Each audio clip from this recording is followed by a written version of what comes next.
Hello and welcome to Villa View. I'm Paul Bradley and I'm joined on the phone now by Aston Villa correspondent Matt Kendrick. Hi Matt. Hello there. Well, it's been a tough run of results for Villa over the last few weeks. You've been at those games, especially the defeat at Manchester City, which was a lot of fans will see as an embarrassment. Have Aston Villa lost the team spirit? I've certainly lost something. 6 of the last 7 games, I think it is, but it's pretty grim. I personally, I was very disappointed with the Tottenham game before the Man City one. So just thought Villa looked that day as if it was inevitable that they were going to lose. So to follow that up with I think you're right with the word embarrassing, with an embarrassing capitulation, albeit against the world's richest club. It was dreadful, really. Obviously, there's been a massive amount of fallout from it in terms of if you read any message board with the word Villa in the title, then you'll see that there's been, like I said, there's been all sorts of fallout. People calling for the manager's head, and basically, it's unacceptable. I think everybody from the chairman down to every single player and every single fan will know that it's unacceptable. I don't think it should be allowed to cloud the issue in terms of where Villa are heading. I mean, when Gerard Houllier was appointed as Martin O'Neill's successor earlier this season, I think the Villa board brought him in with the kind of remit to overhaul the club, to look at the scouting system and to set Villa up for years to come, long after Gerard Houllier himself leaves. I personally don't think, from the conversations I've had with people at the club, that they're going to deviate away from that. I think they are aware that Villa are in serious trouble now. I think we've had people like Mark Albright and Stilian Petrov, and now the manager himself admitting that this is a relegation fight. But some fans may be looking on the field and the way that individuals are playing and they don't look up for it, and maybe saying, has Gerard Houllier lost the dressing room? What would your opinion be on that? I mean, there's no disguise. In fact, there's certainly issues with several senior players. We know for a fact that John Carew, Richard Dunn, Stephen Ireland and Habib Beye are kind of persona non grata at the moment with the manager.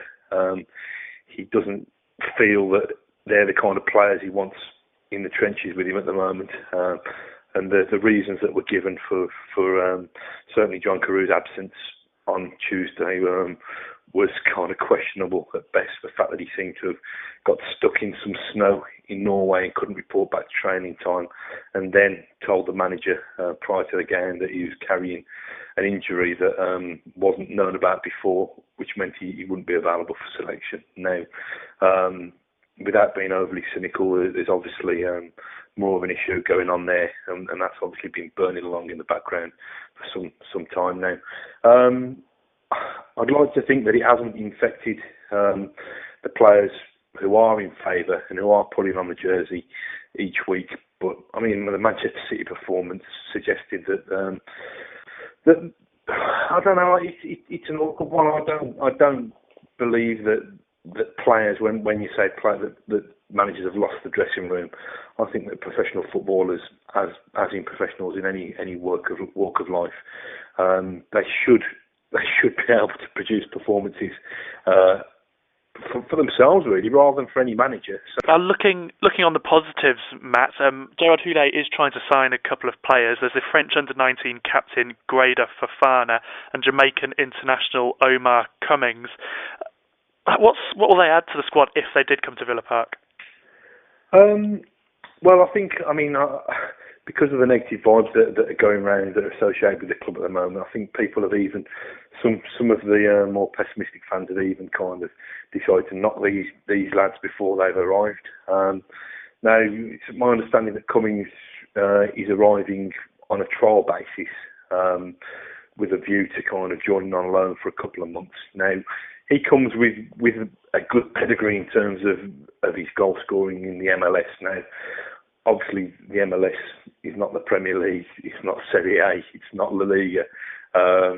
So the jury will be out as to A, whether he impresses Mr. Houllier enough to get anywhere near the first team, and B, if he does, whether he can cut it in the English top flight. But like I said, he scored plenty of goals over in the US. He's scored he scored a few goals for the Jamaican international team. And looking at some of the highlights of him on YouTube, which is not always the best gauge of these things, but he can find the net. So he's an option. Also, we know that this young French lad has been in Birmingham recently to undergo a medical. It's my understanding that Villa is still waiting to receive the results and the outcome of that. But presuming that it all goes through okay, then he'll be signing as well. I think probably for the best part of £800,000 to £1 million. He's only 19. He's like I said, he's the French under-19 skipper. I think they did particularly well during the under-19 European Championships in France in the summer. He led them to victory in that. Don't want to put too much pressure on the young lad's shoulders, although he is supposed to be kind of a strapping 6-footer, so he can probably take it. But he's been likened to a young Patrick Vieira, so not a bad kind of billing to try and live up to. Okay, and just lastly before you go, Matt, fans are obviously very worried about Ashley Young still. Do we know any more about the likelihood of him staying at Villa Park, especially with this January transfer window looming? Well, the messages that I get both from the manager and from the board are that they don't foresee him going during January. I mean, I think Gerard Houllier came out and said that quite strongly last week. Now, whether somebody wants to test the water and you know what I mean, call Villa's bluff and give them a big enough offer that they can't refuse, then who knows? But I personally would be inclined to believe them. I don't think selling Ashley Young at the moment would go down particularly well with the Villa Park public at the moment. Okay, Matt Kendrick, Aston Villa correspondent, thanks very much for joining us today. We'll be back again with more Villa View in the new year.